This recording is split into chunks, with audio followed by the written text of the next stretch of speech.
देवाची सातत्याने माझ्यावर कृपा राहिलेली आहे आणि त्याच्यामुळे मी काल आलो दुपारी सिंधुदुर्गमध्ये आणि सिंधुदुर्ग जिल्ह्याच्या पर्यटनाच्या विकासाच्या आराखड्याच्या संदर्भात काही DPR बनवण्याची कामं ही तातडीने हाती घेतलेली आहेत की जेणेकरून पर्यटनाची सुरुवात ही मोठ्या प्रमाणात सिंधुदुर्गमध्ये झाली पाहिजे. आणि माझी खात्री आहे की येत्या 2-3 दिवसामध्ये आम्ही हे काम पूर्ण करू आणि एक चांगला निधी हा सिंधुदुर्ग जिल्ह्याला उपलब्ध होऊ शकेल. त्या दृष्टीने काम करत असतानाच आज सिंधुरत्नची बैठक होती. 2 तारीखला मी ब्राझीलला जातो आहे. ब्राझील देशाने काजूमध्ये खूप काम केलेलं आहे. काजूचा जो रस असतो, या रसाचा जो एक काजूला विशिष्ट वास असतो रसाला, हा दूर करण्यामध्ये त्यांना यश आलेलं आहे. त्याच्यामुळे काजूपासून बिअरसुद्धा बनते तिथं, काजूपासून वाईन बनते, काजूपासून कोका कोलासारखं फेसाळणारं पेय बनतं. खरं तर मी ज्यावेळेला चांदा ते बांधाचा अध्यक्ष होतो त्यावेळेला 2 कोटी रुपये कोकण कृषी विद्यापीठाला दिलेलं होतं आणि त्यांनीसुद्धा फेसाळणारं पेय हे तयार केलेलं आहे. परंतु त्याला मिल्की कलर असतो, म्हणजे दुधासारखा रंग असतो आणि इथं त्यांनी जे तयार केलं ते पूर्णपणे ट्रान्सपरंट असतं. पण एवढंच त्याचं वैशिष्ट्य नाही. आम्ही आता काय करतो आहे की आम्ही शेतकऱ्यांना यंत्र देतो आहे आणि त्यांनी रस हा त्यांच्या याच्यावर काढावा शेतावर आणि तो त्यांना उकळण्यासाठी आम्ही साहित्य दिलेलं आहे. तो रस उकळल्यानंतर तो तसाच राहतो आणि मग तो सगळा रस हा कोकण कृषी विद्यापीठ विकत घेईल. याच्यासाठी आजच मी 1,30,00,000 रुपये हे कोकण कृषी विद्यापीठाने जी मागणी केली होती ट्रान्सपोर्टेशनसाठी आणि प्रोसेसिंगसाठी, हे सगळे पैसे त्यांना रिलीज केलेले आहेत. त्याच्यामुळे येत्या सीझनपासून रेग्युलरली काजूचा रस विकत घेतला जाईल. पण ब्राझीलला जाण्यामागचं उद्दिष्ट असं आहे की ब्राझीलला अतिशय ॲडव्हान्स टेक्नॉलॉजी आहे आणि आपण बघतो की आपल्याकडे काजूचं बी काढल्यानंतर बोंड फेकून दिलं जातं. बोंडापासून ते रस तर काढतातच, परंतु बोंडाचा जो चोथा शिल्लक राहतात, ज्याला आपण पल्प म्हणू शकतो, या पल्पपासून आर्टिफिशियल मीठ तयार होतं. म्हणजे जसं मटण आहे, चिकन आहे, तशा तऱ्हेचं तयार होतं. त्याचे ते पॅटीस तयार करतात आणि जगभरामध्ये जसं मॅकडोनाल्डचे शॉप्स आहेत तसे व्हेगान फूड विकण्याचे शॉप्स आहेत आणि त्याच्यामध्ये हे विकलं जातं. तर आपल्याकडे जर आपण बोंडूला दर देऊ शकलो तर आपली पूर्ण अर्थव्यवस्था बदलून जाऊ शकेल आणि त्या दृष्टीने ही महत्त्वाचं आहे. मी स्वतः तर जाणार आहे, मी स्वतःच्या खर्चाने जाणार आहे. परंतु जर कोणाला येण्यामध्ये इंटरेस्ट असतील तर त्यांनी स्वतःच्या खर्चाने यायला लागेल. फक्त 2 जिल्हाधिकारी आमचे, म्हणजे एक सिंधुदुर्ग आणि एक रत्नागिरी, कोकण कृषी विद्यापीठाचा प्रतिनिधी, हे शासकीय खर्चाने त्यांना त्या ठिकाणी नेण्यात येईल आणि लवकरात लवकर हे युनिट एस्टॅब्लिश करावं इथं, असा माझा स्वतःचा मानस आहे. एक देवाने संधी दिलेली आहे की मंत्री होतो त्यावेळेला खूप मंत्रिपदाची कामं असायची. आता फुल कॉन्सन्ट्रेशन हे सिंधुदुर्ग जिल्ह्यावर आणि कोकणावर आहे.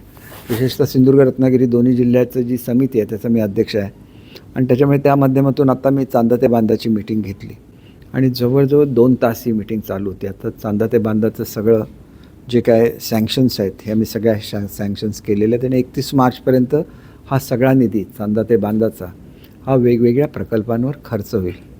आपण एक गोष्ट लक्षात घेतली पाहिजे की हे जिल्हे पर्यटन जिल्हे, त्याच्यापैकी सिंधुदुर्ग जिल्हा विशेषतः पर्यटन जिल्हा आहे, ज्याच्यामध्ये मोठ्या प्रमाणात पर्यटन होत असताना आपल्याला या ठिकाणी पुढच्या काळामध्ये चांगल्यापैकी बदल झालेला जाणवेल. म्हणजे आपण जसं केरळमधल्या खाड्या या तिथं नेहमी ॲक्टिव्हिटी चालू दिसते. तिथं हाऊस बोट्स असतात, hop on hop off boats असतात, त्या मोठ्या प्रमाणात आम्ही इंट्रोड्यूस करतो आमच्या खाड्यांमध्ये सुद्धा. आणि आमच्या खाड्यांचं वैशिष्ट्य असं आहे की केरळच्या खाड्या ह्या प्रदूषित आहेत, आमच्या खाड्या प्रदूषित नाहीत. दुसरं कसं आहे की केरळच्या खाडीच्या भोवती ही फक्त नारळाची झाडं असतात, ज्याला मोनोक्रॉप म्हणतात. आमच्याकडे जेवढी बायोडायव्हर्सिटी आहे संपूर्ण भारतामध्ये एवढी बायोडायव्हर्सिटी नाही. कारण याचे आपण ज्या वेळेला चीफ हायड्रोग्राफर भारताचे हे सिंधुदुर्गमध्ये आलेले होते आणि त्यांच्याबरोबर मी तेरेखोल नदीची पाहणी केली, त्यावेळेला त्यांनी मला सांगितलं की संपूर्ण भारतामध्ये एवढी बायोडायव्हर्सिटी म्हणजे वेगवेगळ्या तऱ्हेची झाडं ही कुठल्याही खाडीच्या किनाऱ्यावर नाहीत. आणि त्याच्यामुळे आपलं हे वैशिष्ट्य हे आपल्याला जगापर्यंत नेलं पाहिजे. आणि सिंधुदुर्ग जिल्हा हा पुढच्या काळामध्ये गोव्याला कॉम्पिटिशन ठरला पाहिजे. पण आपण एवढ्यापुरतं आपलं उद्दिष्ट मर्यादित नाही आहे. आपल्याकडे मोठ्या प्रमाणात बागायती आहे. या बागायतीमध्ये इंटरक्रॉपिंग नाही आहे. 27 तारीखला मी तिन्ही जे बागायतदार आहेत म्हणजे त्यामध्ये मेनली नारळ, सुपारी, काजू आणि आंबा या बागायतदारांची मीटिंग ठेवलेली आहे. आणि इंटरक्रॉपिंगला आम्ही जे हे देतो म्हणजे समजा नारळाचे झाडं असतील आणि तिथं मिरीची रोपं वाटायची असेल तर आम्ही सगळे विनामूल्य देत असतो. काजूसारख्या बागेमध्ये आपल्याला ज्याला आपण सुरण म्हणतो किंवा करांदा म्हणतो ह्याची लागवड होऊ शकते आणि त्याला जर पाणी दिलं तर काजूचं स्वतःचं उत्पन्न 1.5 पटीने वाढू शकतं. हा एक चमत्कार आहे. आणि त्याच्यामुळे एवढी वर्ष मी ह्या सगळ्या स्कीम दिल्या परंतु लोकांपर्यंत पोचू शकल्या नाहीत. कदाचित देवाची इच्छा अशी असेल की मी स्वतः याच्यामध्ये लक्ष घालावं आणि आपल्या जिल्ह्याचं आणि कोकणाचं कुठेतरी भाग्य उजळायचं असेल आणि त्याच्यासाठी ही संधी देवाने दिलेली असं मी स्वतः समजतो. आणि त्याच्यामुळे छोट्या छोट्या गोष्टी आहेत की ज्याच्यामध्ये अधिकाऱ्यांना ह्या स्कीम मुळात समजलेलं नाही. जसं आपण गव्हर्नमेंट एम्पोरियम दिलं आहे सावंतवाडीला रघुनाथ मार्केटमध्ये. आता रघुनाथ मार्केटचं वैशिष्ट्य असं आहे की ती ऑलरेडी एअर कंडिशन्ड केलेली आहे. त्याच्यामध्ये सर्व तऱ्हेच्या शोकेसेस बसवलेले आहेत, वुडन फ्लोरिंग आहे. म्हणजे हे सगळ्या फॅसिलिटीज असताना सुद्धा तिथं एम्पोरियम चालू होऊ शकलं नाही कारण ज्या MSSIDCकडे हे दिलेलं आहे त्यांना हा कन्सेप्ट लक्षात आला नाही. त्याच्यामध्ये कसं आहे की महाराष्ट्राचं वैशिष्ट्य काय आहे, समजा पैठणी हे जर महाराष्ट्राचं वैशिष्ट्य असेल तर पैठणी मॅन्युफॅक्चर करणारे 5-6 लोकांना आपण त्याच्यामध्ये विनामूल्य जागा देणार आहोत आणि मग तिथली जी पैठणी विकली जाईल ती जो MSSIDCचा मनुष्य कलेक्शन करेल तो त्याच्यावर 5% 10% आपला जो काय चार्ज आहे कारण एअर कंडिशनरचं बिल भरायला लागेल, तिथलं भाडं भरायला लागेल, अनेक गोष्टी ज्या आहेत तो त्याच्यामधून वसूल करू शकेल. परंतु पैठणीमध्ये त्याला इन्व्हेस्टमेंट करायला लागणार नाही. हा एक सेक्शन झाला ज्याच्यामध्ये कपडे, सिल्क, पैठणी जे काय महाराष्ट्रामध्ये तयार होतं ते असेल. दुसरा जो रो आहे त्याच्यामध्ये कोल्हापुरी चप्पल आहे, औरंगाबादला तयार होणारे ब्रासच्या वस्तू असतील, अनेक ठिकाणी दगडाच्या वस्तू तयार करतात त्या दगडाच्या वस्तू असतील, काही ठिकाणी पॉटरीज मातीच्या पॉटरीज चांगल्या तयार करतात. हे सगळं त्या एम्पोरियममध्ये असेल जेणेकरून पर्यटक नुसतं ते एम्पोरियम बघायलाच आले पाहिजेत. तर हे कसं होतं, मला आता वेळ असल्यामुळे मी डिटेल मीटिंग घेऊ शकतो, त्यांना समजावून सांगू शकतो तुम्हाला पैसे का दिलेत, तुम्हाला कॉम्प्युटर घ्यायला पैसे दिलेले आहेत, तुम्हाला पैसे का दिले तर त्याच्या वस्तू ज्या स्टोअर केल्या पाहिजे त्याच्यासाठी तुम्हाला काहीतरी रॅक्स करायला लागल्या त्याच्यासाठी तुम्हाला पैसे दिलेत. परंतु वस्तू खरेदी तुम्ही नाही करायच्या, वस्तू त्यांना आपण बसायची जागा द्यायची आहे. आणि हे एम्पोरियम 1 महिन्याच्या आत मी चालू करून दाखवणार कारण सगळ्यांनाच मी 27ला मी पुन्हा मीटिंग ठेवली आहे रत्नसिंधूची आणि रत्नसिंधूमधून आपण मोठ्या प्रमाणामध्ये संपूर्ण पर्यटनाचा विकास करतो आहे. एक गोष्ट लक्षात घेतली पाहिजे की आम्ही जो आता DPR तयार करतो आहे ह्याच्यामध्ये गोल्फ कोर्स आहे, ह्याच्यामध्ये ॲडव्हेंचर स्पोर्ट्स आहेत, ह्याच्यामध्ये विलेज टुरिझम आहे, ह्याच्यामध्ये लेक टुरिझम आहे, याच्यानंतर याच्यामध्ये आपण बॅकवॉटर टुरिझम आहे. एका वेळेला एवढ्या जर आम्ही येत्या वर्षभरामध्ये याचं इम्प्लिमेंटेशन करू शकलो तर सिंधुदुर्ग वेगळ्या हाईटवर असणार आहे. आणि त्याच्यामुळे आपल्याला हे सगळं केलं पाहिजे. हे करत असताना आपल्याकडे आंब्याची जुनी झाडं आहेत त्याचं प्रुनिंग करण्यासाठी आमची मोठी स्कीम होती, त्याला रिस्पॉन्स मिळालेला नाही. त्या सगळ्या बागायतदारांनासुद्धा मी 27 तारीखला बोलवलेलं आहे. काही गोष्टी ज्या आमच्या अत्यंत यशस्वीपणे चालू आहेत त्याच्यामध्ये कोंबड्यांची जी स्कीम आहे ती सगळ्यात यशस्वी आहे. त्याच्यामध्ये 4000 महिला काम करतात. म्हणजे साधारणपणे ज्याला फुल प्रोडक्शनला येईल त्याला दिवसाला 2 लाख अंडी ही मिळायला लागतील आणि साधारण ह्या अंडी 10 रुपयाने एक असं विकत घेण्याचा करार आहे. तर 20 लाख रुपये रोजचे हे निव्वळ अंड्यांचे मिळू शकतील. त्यात A2 मिल्कची स्कीम काढली आहे, त्याला सुद्धा इंटिग्रेटर बघितलेला आहे. त्याच्यामुळे त्याचं जे तूप आहे हे प्रीमियम कॉस्टला घेतलं जाईल. A2 मिल्क प्रीमियम कॉस्टला विकत घेतलं जाईल.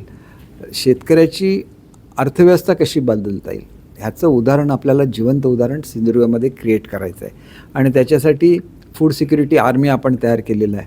मुलांना मिलिटरीसारखं ट्रेनिंग दिलेलं आहे, त्यांना वेगवेगळ्या इक्विपमेंट दिलेले आहेत. मी स्वतः मीटिंग घेतल्यानंतर फरक काय पडतो की मी लगेच जे कमिशनर असतात त्यांच्याशी बोलतो. एखाद्या स्कीमचा GR निघालेला नसेल तर तो काढायला लावतो. कारण माझ्या महाराष्ट्राच्या स्तरावर खूप चांगले संबंध संपूर्ण प्रशासनामध्ये आहेत आणि त्याच्यामुळे या सगळ्याच गोष्टींना आता पुढे गती मिळणार आहे. मग ती शेळ्या मेंढ्यांची स्कीम असेल तर तिथे कंपल्सरी डिपार्टमेंटचं असं होतं की तुम्ही इंटिग्रेटरच्या थ्रूच खरेदी केली पाहिजे. पण आपण बघितलं की इंटिग्रेटरच्या थ्रू घेतलेल्या शेळ्या मेल्या तर ते जबाबदारीला मग पुढे येत नाहीत.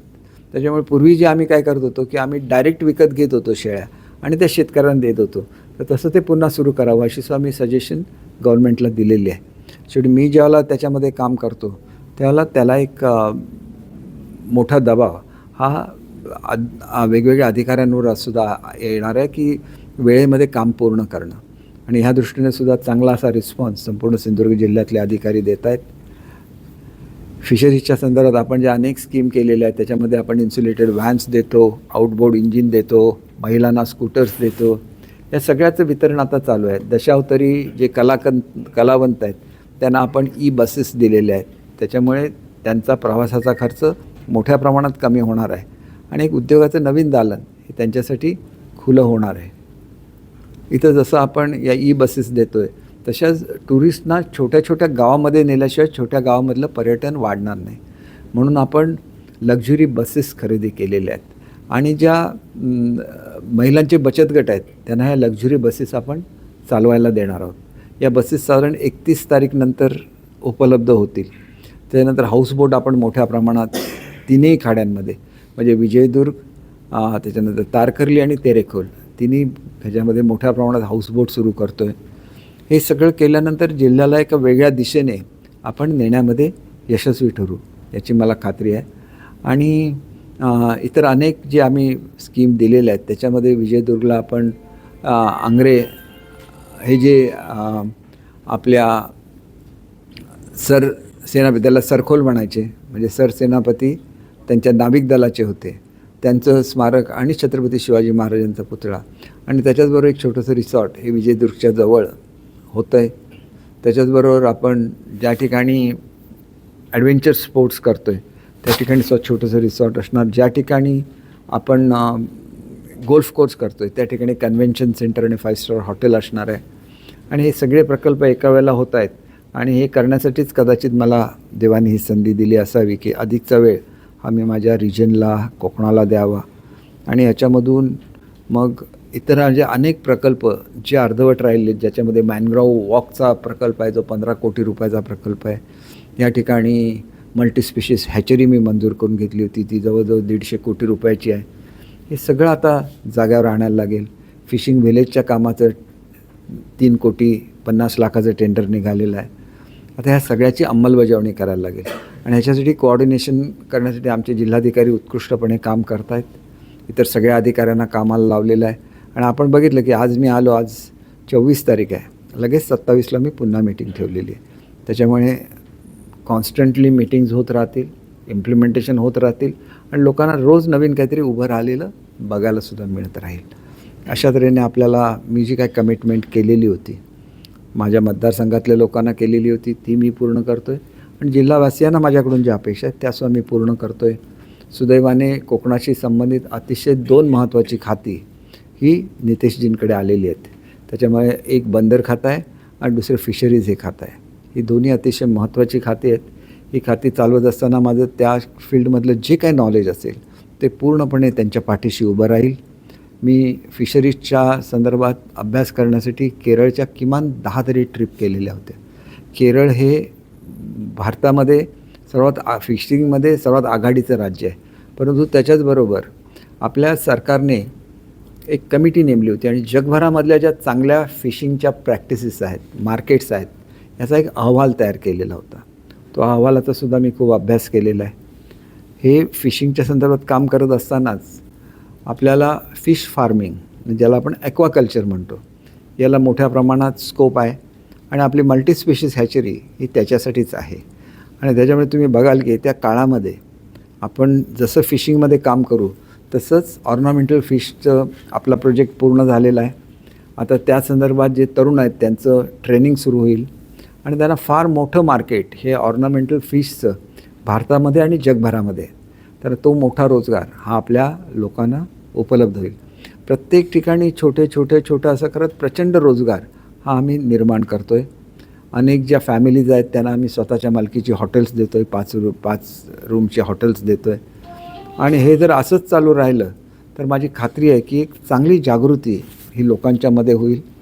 ज्यावेळेला आम्ही फूड सिक्युरिटी आर्मी तयार करतो आहे, त्याच्यामध्ये शेतकऱ्यांच्या मुलांना आपण मिलिटरीसारखं ट्रेनिंग देणार, त्यांना सगळ्या तऱ्हेच्या इक्विपमेंट देणार आहे आणि ते लोकांना शेतं नांगरून देणार, शेतं लावून देतील, शेतं कापून देतील, जिथं बंधारे बांधायचे तिथं बंधारे बांधतील. जसं आपली मिलिटरी काम करते देशासाठी, तसं ते आपल्या भागासाठी काम करतील. आणि हा एक आगळा वेगळा प्रयोग आहे जो केरळ राज्याने यशस्वी करून दाखवला आणि तो आपण सिंधुदुर्ग जिल्ह्यामध्ये आणलेला आहे. याच्यासाठी एकंदर 15 युनिट्स ही शेतकऱ्यांची तयार झालेली आहेत आणि याच्यामध्ये काही अडचणी होत्या. म्हणजे त्यांना जी किंमत आपल्या रेग्युलर स्कीमची असते ती 20 लाखाची त्याला मर्यादा होती. ही मर्यादा या स्कीमच्या संदर्भात असू नये असा प्रस्ताव मी आजच त्या डिपार्टमेंटकडे पाठवला आहे. त्यालासुद्धा यश येईल याची मला खात्री आहे. आणि एकंदरीतच तुम्ही बघितलं तर आपला जिल्हा एका विशिष्ट दिशेने प्रगती करायला सुरुवात केलेली आहे.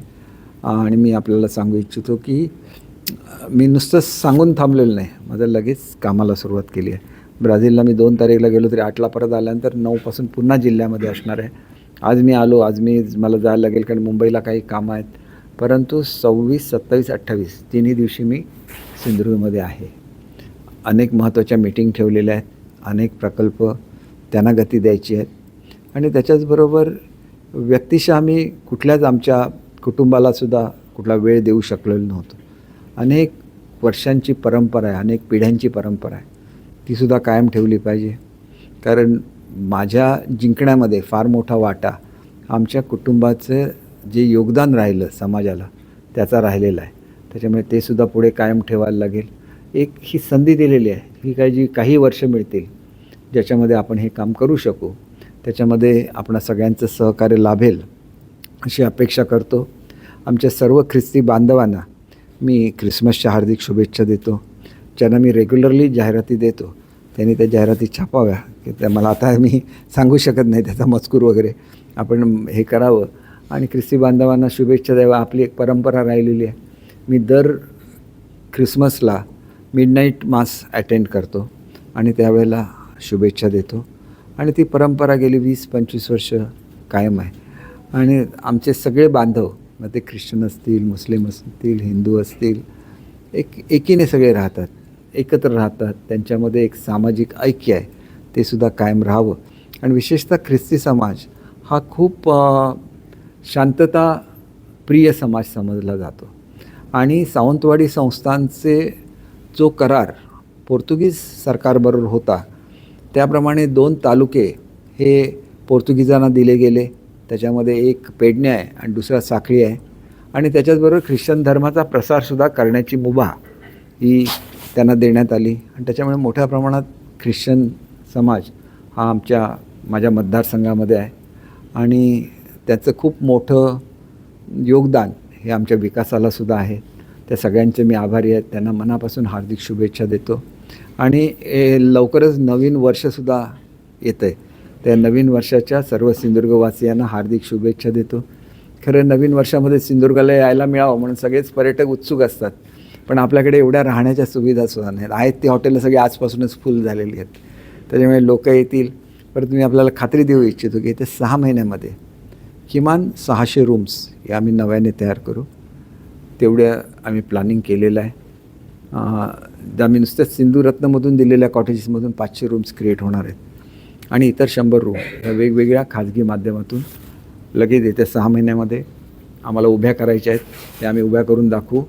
आणि जिल्हा एका वेगाने वाटचाल करत असताना विशेषतः कुडाळचे आमदार निलेशजी राणे यांचंसुद्धा एक पॉझिटिव्ह ॲटिट्यूड असतं. मी मोठ्या प्रमाणामध्ये सिंधुरत्नमधून लाईटची कामं देतो आहे. म्हणजे आमच्याकडे अनेक जे पर्यटनाचे प्रकल्प आहेत तिथं पुरेशा दाबाने वीज पुरवठा होत नाहीत. तर मलाही त्यांचं कौतुक करायचं की त्यांनी आपल्या मतदारसंघामध्ये कुठे कुठे कमी दाबाने वीज पुरवठा याची संपूर्ण यादी काढली आणि मला पाठवली. आम्ही सगळी यादी मंजूर करतो आहे. कारण असं आहे की एखादा तरुण ज्या वेळेला अशा जनतेच्या प्रश्नामध्ये लक्ष घालतो त्यावेळेला त्याच्यामागे आपली ताकदसुद्धा उभी राहिली पाहिजे. मी यादी सगळी दिली आहे, पण त्यांना असं सिलेक्टिव्हली थोडं आपली प्रायोरिटी दिली पाहिजे. ह्या वर्षी कुठली घ्यायची, पुढच्या वर्षी कुठली घ्यायची. आणि त्याच्याचबरोबर राणेसाहेबांचं नेहमीच मार्गदर्शन हे या जिल्ह्याला लाभत आलेलं आहे. मलासुद्धा ते लाभतं. म्हणजे मला मंत्रिपद न मिळाल्याबद्दल मला जेवढं वाईट वाटलं नसेल एवढं राणेसाहेबांना वाईट वाटलं. त्यांचा लगेच मला फोन आला, अजिबात तू हे करू नकोस, काम करत राहा. पण तुम्हाला एकच गोष्ट सांगतो की मी साईबाबांचा भक्त आहे. मला जी संधी द्यायची ती साईबाबा देतात आणि त्याच्यामुळे कोणी असं समजण्याचं कारण नाही. अनेक लोकांनी प्रयत्नसुद्धा केले मला मंत्रिपद मिळू नये म्हणून. त्यांची मला कीव वाटते. मला कधी माझं मंत्रिपद हे माझं देव ठरवत असतो. मी कदाचित मंत्र्यापेक्षासुद्धा वरच्या पदावर जाईन आणि ते पद द्यायला माझा साईबाबा समर्थ आहे. आणि मला नेहमीच पाठिंबा केंद्रामधल्या नेत्यांचासुद्धा राहिलेला आहे, राज्यातल्या नेत्यांचा राहिलेला आहे. आणि त्याच्यामुळे मला अजिबात वाटत नाही. मी नेहमी सांगितलं की मला ही थोडीफार जी का आता मोकळा श्वास घ्यायला संधी मिळाली त्याच्याबद्दल मला आनंद होतो. तुमच्यावर कुठे बोलायला मिळतं. मी आमचे पत्रकार आले नागपूरला, मी त्यांच्यावर 2 तास होतो. म्हणजे बरं वाटलं, एकदम फ्रेश वाटलं आणि मस्त वाटलं. आमच्याकडचे कार्यकर्ते गेले, त्यांच्यावर बोलू शकलो. नाहीतर ह्या हाऊसला पळ त्या हाऊसला पळ चालू असतं. मी माझी सगळी कामं पूर्ण केली आहे, त्याचा मला आनंद आहे. आणि मी तुम्हाला एकच गोष्ट सांगतो की कुठल्याही काळामध्ये कुठल्याही मंत्र्यांनी केली नसतील एवढी कामं मी माझ्या प्रत्येक डिपार्टमेंटमध्ये केले. ते शिक्षण विभाग असून दे, तो मराठी भाषा विभाग असून दे किंवा मुंबई शहराचा भाग असून दे. आणि मी लवकरच ह्याची पुस्तकं प्रसिद्ध करेन आणि नंतर तुमच्या लक्षात येईल की कुठल्याही परिस्थितीत आपली मान अभिमानाने ताठ उभी राहील. असंच काम मी पूर्वीसुद्धा केलं आहे, याच्या पुढेसुद्धा करत राहीन. आणि त्याच्यामुळे आपल्या सर्व पत्रकारांचं त्यांनी जे जे सहकार्य केलं आहे त्याच्याबद्दल मनापासून आभार मानतो.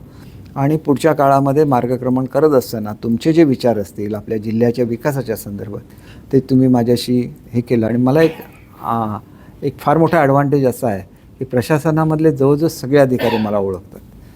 मीडियामधून तुम्ही जी मला प्रसिद्धी दिली आणि मी मुख्य प्रवक्ता झाल्यामुळे तिथं मला ती संधी मिळाली. डिपार्टमेंटमध्ये काम केल्यामुळे तो आदर आणि सहकार्य मिळालं. या सगळ्याचा एकत्रित वापर मी आमदार म्हणून करू शकेन याची मला खात्री आहे. आणि त्याच्यामुळे आमदार म्हणून मी कमी पडलो होतो 100%. मंत्री म्हणून कधीच कमी पडलो नाही. मंत्री एवढ्या वेळा केल्या आणि एवढ्या इम्पॉर्टंट डिपार्टमेंटचं केलं की माझ्या मतदारसंघामध्ये मी कधी येऊच शकलो नाही. आणि माझं रेकॉर्ड आहे की कुठलाही गृहराज्यमंत्री दुसऱ्यांदा निवडून आलेला नाही महाराष्ट्रामध्ये. मी दुसऱ्यांदा निवडून आलो. सावंतवाडी मतदारसंघामध्ये 3 वेळा कोणच निवडून आलं नाही. कंटिन्युअस 3 वेळा मी निवडून आलो. आणि मला माहिती नाही जिल्ह्यामध्ये कंटिन्युअस 4 वेळा कोण निवडून आला की नाही ते तुम्हाला चेक करायला लागेल. पण ते सुद्धा आमच्या मतदारसंघातल्या लोकांनी प्रूव्ह करून दाखवलं. त्याच्यामुळे माझ्या सगळ्यात मोठी जबाबदारी माझ्यावर कोणाची असेल तर ती सावंतवाडी मतदारसंघातल्या लोकांची आहे. जी परंपरा त्यांनी मधु दंडवते साहेबांच्या बाबतीत दाखवली ती त्यांनी माझ्या बाबतीत दाखवली की दंडवते साहेब काम करायचे भारताच्या संसदेमध्ये, पण प्रेम मात्र करायची सिंधुदुर्गची लोक. तसं मी काम करत राहिलो महाराष्ट्रासाठी, प्रेम करत राहिले आमच्या मतदारसंघातली लोक. हे त्यांचं वैशिष्ट्य आहे. त्याच्यामुळे त्यांना जेवढं मिळेल मी तुम्हाला सांगतो महाराष्ट्रातल्या कुठल्याही मतदारसंघात मिळत नाही एवढ्या सुविधा मी त्यांना मिळवून देईल एवढं मी आपल्याला निश्चितपणे सांगतो.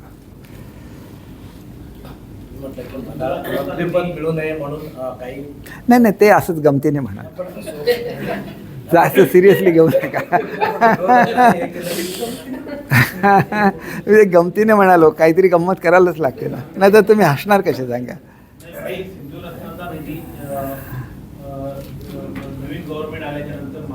सिंधुरत्न योजना ही कायम चालू राहील.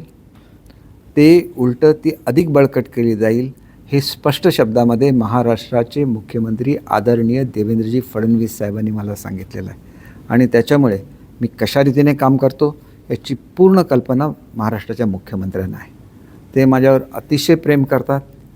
तुम्हाला सिंधुरत्न योजनाचं स्वरूप हे अधिक मोठं झालेलं दिसेल. एवढंच नाही तर संपूर्ण कोकणालासुद्धा उद्या त्यांनी ती योजना लागू केली तर तुम्हाला त्याचं आश्चर्य वाटायला नको. एवढं चांगलं काम हे सिंधुरत्न आणि चांदा ते बांधामधून झालेलं आहे.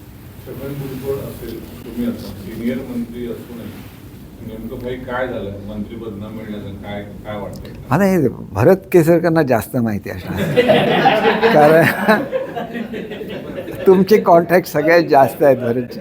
मी कधीतरी तुमचं एकदा खाजगीमध्ये भेट घेणार होतो आणि तुम्हाला विचारणार होतं की नेमकं काय झालं.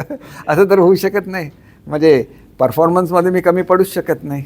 कारण काय माहिती आहे, जर तुम्ही परफॉर्मन्स वाईज काढला तर माझ्या मागच्या टर्मला सुद्धा मी 1 नंबरला होतो राज्यमंत्र्यांमध्ये. ह्या खेपेला सुद्धा पहिल्या 4 मंत्र्यांमध्ये 100% मी आहेच. कोणी माझं काम बघावं. आता काय भरतजी, काय हे सगळं फिरत असतं ते तुम्ही तर फिरवणाऱ्यापैकी तुम्ही एक असता. त्याच्यामुळे देवेंद्र फडणवीसांवर देवेंद्र फडणवीसांचं तुमचं प्रेम आहे म्हणता, मग तेच फडणवीस मुख्यमंत्री झाल्यानंतर तुमचा जो गणवेश वाटोपाचा जो निर्णय होता तो त्यांनी पहिला. एक गोष्ट लक्षात घ्या तुम्हाला, की त्याच्याबद्दलचं मी त्यांना बोललो, हे प्रशासकीय पातळीवर होत असलेले निर्णय असतात. त्या डिपार्टमेंटचे मंत्री ज्याला कारभार सांभाळतील त्यावेळेला त्यांनी माझ्याबरोबर मीटिंग ठेवलेली आहे आणि मी फडणवीस साहेबांना गणवेशाच्या संदर्भात काय झालं सांगितलं सगळं. त्यांना तो पटलं. आता जे ब्रीफिंग करायला अधिकारी येतात त्यांनी काय सांगितलं असेल मला माहिती नाही. एक तर गोष्ट लक्षात घ्या की ज्या वेळेला थेट शाळा हे करत होते त्यावेळेला ते पॉलिएस्टरचे कपडे घेत होते. पॉलिएस्टरच्या कपड्यांनी शरीराला खाज येते, शरीरावर पुरळ उठतो आणि त्याच्यामुळे पॉलिएस्टरचे कपडे खूप स्वस्त मिळतात, परंतु ते मुलांना हानिकारक असतात. हा भाग क्रमांक 1 आहे. दुसरं असं आहे की आम्ही ज्यावेळेला कपडे खरेदी करतो, एक गोष्ट त्याच्यामध्ये चुकलेली आहे की एकच व्हेंडरसाठी जाहिरात माझ्या डिपार्टमेंटने काढलं. ज्यावेळेला आम्ही पुस्तकं छापतो त्यावेळेला आमची पुस्तकं ही महाराष्ट्रामधल्या भारतातल्या ज्या फॅक्टरीज आहेत सगळ्या 4-5 मोठ्या ज्या मिल्स आहेत त्यांच्याकडून आमचा कागद येतो. म्हणजे एका मिलला आम्ही कधी ऑर्डर देत नाही, कारण एवढी मोठी ऑर्डर एक मिल पूर्ण करू शकत नाही. दुसरं गोष्ट आहे की ज्यावेळेला पुस्तकं आमची प्रिंटिंग होत असतात त्यावेळेला महाराष्ट्रातल्या सगळ्या एजन्सीज हे ते प्रिंटिंगचं काम करत असतात. त्याच्यामुळे हाच निकष हा ड्रेसला सुद्धा लावायला लागेल. एकच सप्लायर निवडण्याऐवजी जर 6 सप्लायर 6 डिव्हिजनसाठी निवडले तर त्यांना वेळेमध्ये जाईल. त्याच्यानंतर पहिल्यांदाच महिला आर्थिक विकास महामंडळाने हे काम केलेलं होतं, त्याच्यामुळे त्याला त्यांचा अनुभव नव्हता. तिसरी गोष्ट, स्काउट अँड गाईड आम्ही कंपल्सरी केलेलं आहे. स्काउटने आयत्या वेळेला आपल्या ड्रेसचा कलर चेंज केला. आम्हाला स्काय ब्ल्यू पुढल्या वर्षीपासून येणार म्हणून सांगितलं आणि त्यांनी स्टील ग्रे कलर हे केला आणि त्याच्यामुळे प्रोडक्शन थांबवायला लागलं. पुन्हा एवढ्या कपड्याची निर्मिती पुन्हा करायला लागली. यांना काय माहिती असतं, अधिकारी नव्याने आलेले असतात, त्यांना काही माहिती नसतं, त्यांना कशामध्ये इंटरेस्ट नसतो. त्यांना एकच माहिती असतं की या ठिकाणी पोचलं नाही तर काय करा, त्यांना देऊन टाका. अरे शूज आणि सॉक्स मी दिले मुलांना, सगळे शूज आणि सॉक्स खाली खरेदी करण्याचे अधिकार दिले. का दिले? त्याच्यामध्ये काय होऊ शकत नाही, सॉक्सचा सॉक्ससारखाच मिळणार. काय ब्लॅक कलरचा शूज हा ब्लॅक कलरचा शूज मिळणार, तो कुठल्या कंपनीचा घेतला तरी तो टिकणार. परंतु ड्रेसच्या बाबतीत तसं नाही आहे. आणि दुसरी एक गोष्ट अशी आहे की ड्रेसच्या बाबतीत जर महिला आर्थिक विकास मंडळाने ठरवलं आणि आता जरी जाऊन मापं घेतली तरी पहिलीतलीच मुलं फक्त नवीन येतात, बाकी सगळी मुलं तीच असतात, ती पुढच्या वर्गात जातात. त्यामुळे हे थोडंसं कसं, आता मला थोडा वेळ मिळाल्यानंतर मी लक्ष घालू शकलो, तसं गणवेशाच्या संदर्भात मी जास्त लक्ष घालू शकलो नाही. परंतु ठाकरेंनी विचारलं त्याला सणसणीत उत्तर दिलं. असं उत्तर दिलं, 11 कोटी रुपयाने कमी आलेलं टेंडर, त्याच्यामध्ये मलाई कोण खाणार? मलाईच्या ना मलाई खोक्याच्याशी यांना काही दिसतच नाही. अरे आम्ही 11 कोटी रुपयाचं कमीचं टेंडर येणं म्हणजे केवढी कॉम्पिटिशन झाली असेल कल्पना करा तुम्ही. आणि तिथला कपडा हा दर 5,000 मीटर 10,000 मीटरवर सेंट्रल एजन्सी चेक करते आणि 20-25 हजारापेक्षा महिला जास्त काम करतात. त्या महिलांना रोजगारापासून वंचित करायचा कोणाला अधिकार आहे? एखाद्या वर्षी ठीक आहे, पहिलं वर्ष असल्यामुळे काही त्रुटी राहिल्या, पुढल्या वर्षी या त्रुटी राहणार नाहीत. आपल्याला काहीतरी खूप समजतं असं कोणी समजू नये. हे बघा, मी तळमळून काम करतो. एक गोष्ट लक्षात घ्या की माझ्या 3rd जनरेशनची हे आहे संपन्नता, 3री किंवा 4थी पिढी आहे जी एवढी संपन्न आहे आणि त्याच्यामुळे आम्हाला एकतर कशामध्ये इंटरेस्ट नसतो. माझा इंटरेस्ट एकमेव महाराष्ट्राच्या मुलांमध्ये आहे आणि ती जर बदनामी कोण करायला गेलं तर ते मी सहन नाही करणार. मुलांना मी वह्यांची पानं का दिली? 60% मी बोजा कमी केला आहे. काय कळतं? तुमची मुलं परदेशी शाळांमध्ये जातात, तुम्हाला काय माहिती आहे गरीब मुलाचं काय असतं ते? गरीब मुलाला वह्या मिळण्यासाठी एखाद्या सामाजिक कार्यकर्त्याचा वाढदिवस यायला लागतो, त्याची त्यांना मुलं हे मिळतात. कोणाला माहिती आहे? मी त्यांच्या प्रत्येकाला वह्यांची पानं देण्याची व्यवस्था केली. का दिली? माझ्या मुलांनी कोणाच्या वाढदिवसाची वाट बघता कामा नये. त्याच्या हक्काची जशी पुस्तकं त्याला मिळतात त्याच्या हक्काच्या वह्यासुद्धा मिळाल्या पाहिजेत. म्हणून माझ्या वाटेला शक्यतो कोणी येऊ नये, कारण मी स्ट्रेट फॉरवर्ड मनुष्य आहे. बोलतो आणि बोलल्यानंतर असं प्रत्येकाला हे करतो तर माझ्या अंगावर जो येत नाही त्याच्याबद्दल मी काहीच बोलत नाही. माझ्या अंगावर कोण आलं तर मला सगळं काढायला लागेल. म्हणून एक गोष्ट लक्षात घ्या, जे मी मुलांसाठी चांगलं केलं आहे त्याच्यामध्ये ढवळाढवळ कोणी करण्याचा प्रयत्न करू नये. मी मंत्री असणं नसणं हा एक वेगळा भाग आहे, तो प्राक्तनाचा भाग असतो. त्याच्यामध्ये अनेक फॅक्टर्स काम करत असतात. परंतु आजही माझं मंत्रिमंडळातलं वजन तेवढंच आहे.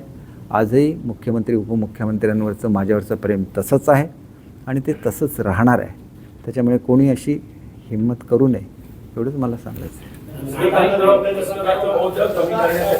वयाची जी पानं आहेत, वयांची पानं ती तुम्ही घालण्याचा जो तो आता निर्णय पूर्वीप्रमाणेच घेतला जाईल असं जाहीर केलंय. हे बघा, जाहीर करणाऱ्यांना जाहीर करून दे. प्रत्यक्षात काय होईल ते तुम्हाला दिसेल. पण तुमचं पुस्तकाचं ओझं 60% कमी झालं ही वस्तुस्थिती आहे ना. कोणालाच का आजपर्यंत जमलं नाही, आताच का करून दाखवलं. शेवटी असं आहे की आपल्याला काय खूप कळतं असं समजणारी माणसंसुद्धा या जगामध्ये आहेत. त्यांना किती कळतं याच्याबद्दल बघा. माझं वय वर्ष आहे 68-69. आता आमचं आयुष्य लोकांची सेवा करण्यामध्ये गेलं. आम्ही रेशमाचे कपडे सोडले आणि खादीचे कपडे घातले. तेवढा त्याग निश्चितपणे आमचा आहे आणि तो त्याग हा जनतेसाठी केलेला त्याग आहे. तो कोणालाही विसरून चालणार नाही.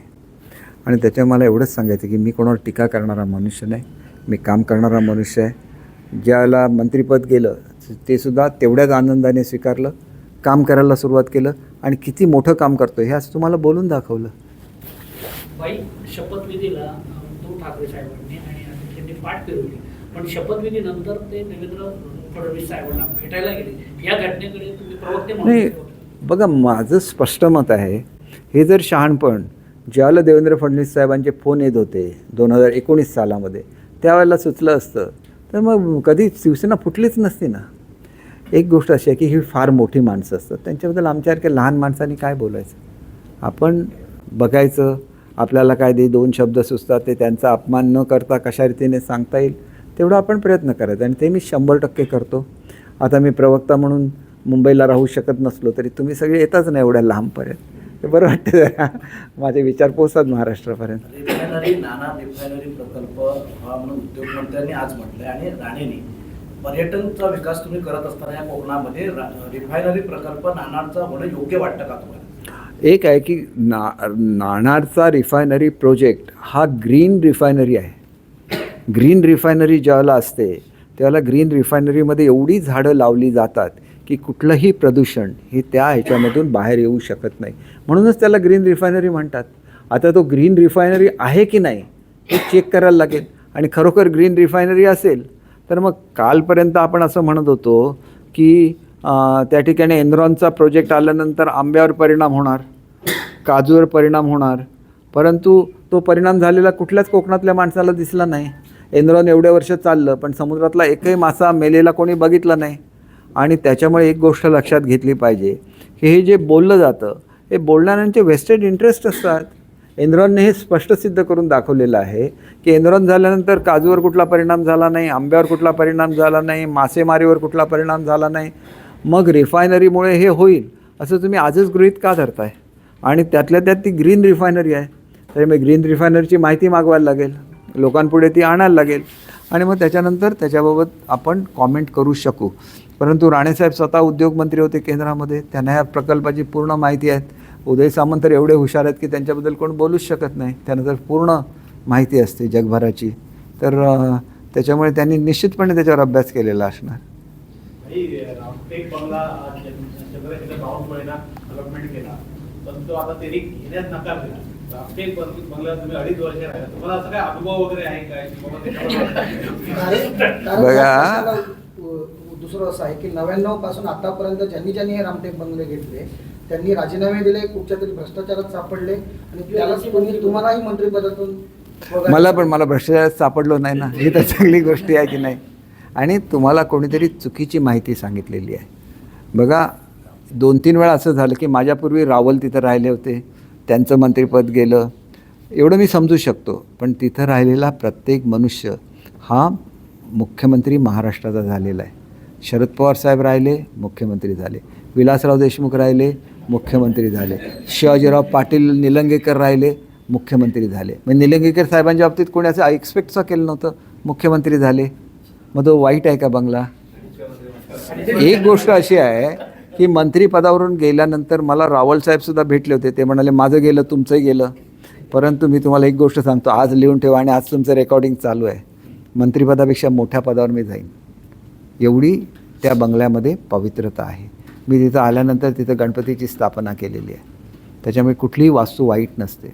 वास्तू नेहमी आशीर्वाद देत असते. फक्त तुम्हीसुद्धा त्या वास्तूची तशी सेवा करायला लागते. त्या वास्तूलासुद्धा जपायला लागतं. आणि माझी खात्री आहे की मी तुम्हाला सांगितलं की मला हा आशीर्वाद मिळालेला आहे. नाहीतर मी मंत्री राहिलो असतो तर मी माझ्या जिल्ह्यामध्ये येऊन ही कामं करूच शकलो नसतो. आणि आज मी फर्स्ट टाईम रिअलाईज केलं की अधिकाऱ्यांना स्कीम म्हणजे काय ते कळलेलंच नाही आहे. त्यांनाही समजावून सांगायला लागेल, ही कामं करून घ्यायला लागतील. आणि ती जर कामं करून घ्यायची आहेत म्हणून मला जर एक ब्रेक दिला असेल तर ब्रेक के बाद देखिए क्या होतं. पण तुमचा आग्रह राहणार का हा बंगला तुमच्याकडेच राहावा? बिलकुल नाही. तुम्ही ज्यावेळेला बंगल्यात मंत्री नसता त्यावेळेला तुम्ही बंगल्यात राहू शकत नाही. मी माझा फ्लॅट बघायला, मी असा मंत्री आहे बघा, माझा आजही मुंबईमध्ये स्वतःच्या मालकीचा फ्लॅटसुद्धा नाही. मी माझे पैसे सगळे गोरगरिबांवर खर्च करतो. माझा स्वतःचा फ्लॅट नसलेला म्हटलं हार्डली कोणी आमदार असेल की ज्यांचा स्वतःचा राहण्याचा नाही. आणि 2-2 वेळा मंत्री झालेल्या माणसांचा मुंबईमध्ये स्वतःच्या मालकीचा फ्लॅट नाही. कोणाला पटणारच नाही. मी सध्या शोधतोय.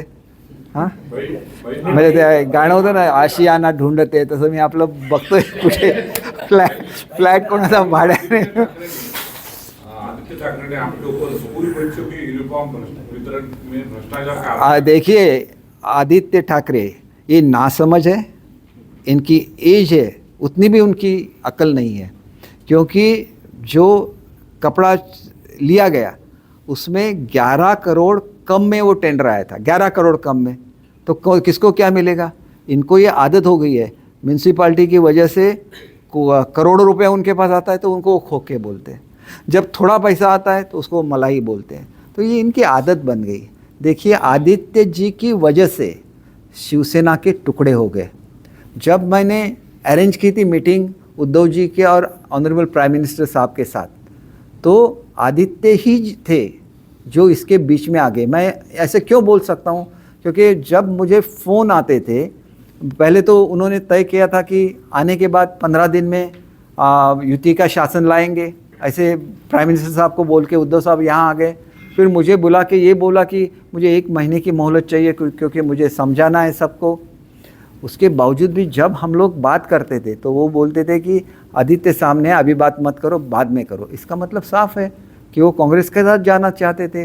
वो कभी युति के साथ और हिंदुत्व के साथ नहीं आना चाहते थे. और जब भी हमारी मीटिंग होती थी तो एक बार भी वो प्रेजेंट नहीं रहते थे. इसका मतलब साफ है, आज जो भी शिवसेना का नुकसान हो गया वो आदित्य के वजह से हो गया. और उसको इतना भी समझ में नहीं आता है कि एक टेंडर निकलता है और 130 करोड़ का टेंडर अगर 11 करोड़ कम में 124 करोड़ में जाता है तो कितने स्ट्रिक्टली हम लोग इम्प्लीमेंट करते हैं, इसके बारे में सोचना चाहिए. मैं उनके जैसा नहीं हूँ, मैं अलग हूँ. मैं उनको चैलेंज देता हूँ. मैं 2.5 साल मुंबई का पालक मंत्री रहा. सबसे जो रिच टाउन है वो मुंबई सिटी है. और मुंबई सिटी में अगर एक भी बिल्डर और एक भी कॉन्ट्रैक्टर बोलेगा कि दीपक केसरकर को 1 भी रुपया दिया है तो मैं अपना पॉलिटिक्स छोड़ दूंगा. ऐसे बच्चों से मैं बात सुनने के लिए यहाँ नहीं आया.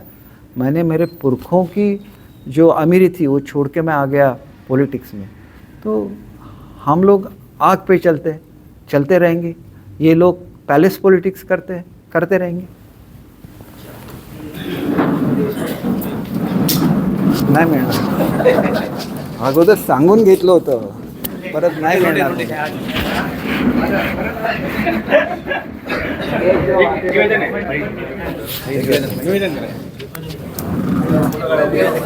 हो पाताडे चालू होत. चालू होतं बरे.